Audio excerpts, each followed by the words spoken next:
ಪ್ರಾಣೇಶ್ವರ, ತುಂಬಿದಂತಹ ಸಭೆ, ಈ ಸಭೆಯ ಮಧ್ಯದಂತಹ ನಾನು ನೇರವಾಗಿ ನಿಮ್ಮ ಬಳಿಗೆ ಬಂದೆ.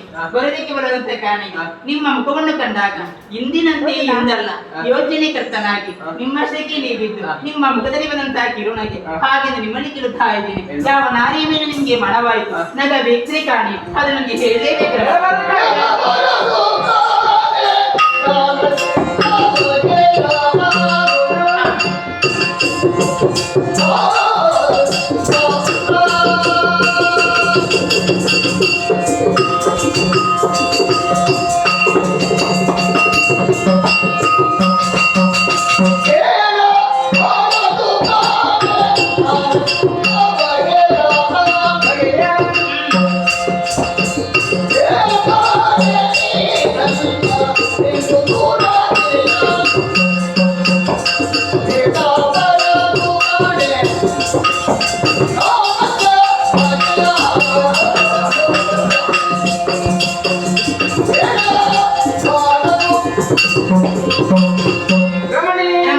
ನನ್ನ ನಗೆಯ ಬಗೆಯನ್ನು ಕೇಳಬೇಕೆಂತ ತವಕ ನಿನ್ನ ಮನದಾಳದಲ್ಲಿ ಹೆಚ್ಚುತ್ತಾ ಇದೆ. ಅದೊಂದು ಗುಟ್ಟಿನ ವಿಚಾರ, ಅದನ್ನು ನಿನ್ನಲ್ಲಿ ಹೇಳಿದ್ದೆ ಹೌದಾಗಿದ್ರೆ ಗುಟ್ಟು ರಟ್ಟನೆ ಕಾರ್ಯವು ಕೆಟ್ಟು ಹೋಗ್ತದೆ. ಆದ ಕಾರಣ ನೀನು ಕೇಳಲು ಬರದವನು ಪ್ರಾಣೇಶ್ವರ, ಯಾವತ್ತು ಕೂಡ ಗಂಡನ ಮೇಲೆ ಹೆಂಡತಿಯದವಳಿಗೆ ಸಂಶಯ ಬರಬಾರದಂತೆ. ಬಂದರೆ ಏನಾದಿತ್ತು? ಬಂದ್ರಲ್ಲಿ ಮನೆ ಮತ್ತು ಮನೆ ಎರಡು ಹಾಗೆ ಬರದು ಸ್ವಾಮಿ. ನಿಮ್ಮ ನಗುವಿನ ಗುಟ್ಟನ್ನು ಕೇಳಬೇಕೆಂಬಂತ ತವಕದಿಂದ ನಿಮ್ಮ ಬಳಿಗೆ ಬಂದರು ನಾನು ನಿಜ. ನೀವು ಹೇಳದಿದ್ದರೆ ನಿಮ್ಮನ್ನು ಬಿಡುವಳು ಕೂಡ ನಾನಲ್ಲ. ನಿಮ್ಮ ಮಕ್ಕಳು ನಮ್ಗೆ ಹೇಳುತ್ತಾ ಇದ್ದೇವೆ, ಹಂಗೇಳಿ ಹೇಳುದಿಲ್ಲ. ನನಗೆ ಹೇಳಬೇಕು, ನನಗೆ ಕೇಳಲೇಬೇಕು. ಹೌದು, ಕೇಳಲೇಬೇಕು.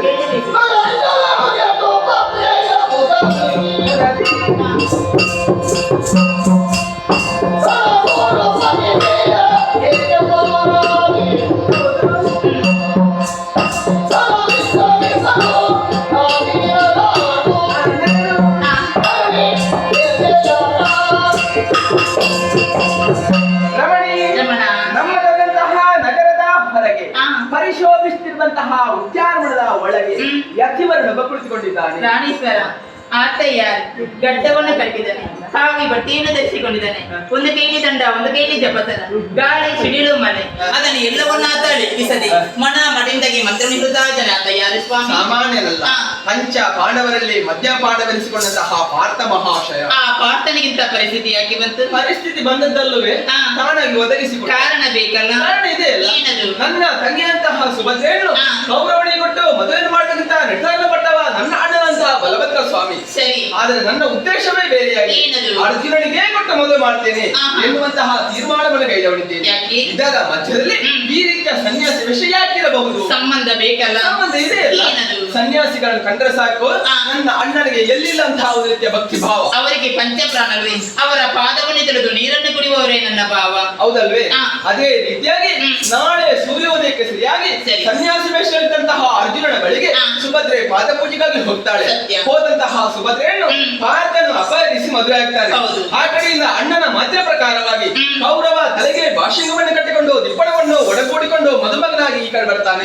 ಬಂದಂತಹ ಸಂದರ್ಭ ಇಲ್ಲಿ ಸುಭದ್ರ ಕಲ್ಯಾಣ ಎಂಬುದು ನಡೆದು ಹೋಗಿರ್ತದೆ. ಬಂದಂತಹ ಕೌರವನ ಮುಖಕ್ಕೆ ಮತ್ತೆ ಮಂಗಳಾರತಿ ಮಾತು ಕೊಟ್ಟಂತಹ ಅಣ್ಣನ ಗರ್ವ ಭಂಗವಾಗ್ತದೆ.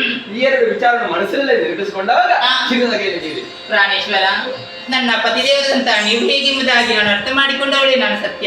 ನಿಮ್ಮ ನಗುವಿನ ಗುಟ್ಟನ್ನು ಕೇಳಬೇಕೆಂಬಂತ ತವಕ ನೀವು ಹೇಳಿದ ನಂತರ ಮನಸ್ಸಿಗೆ ಬಹಳ ಸಂತೋಷವಾಯಿತು ಸ್ವಾಮಿ.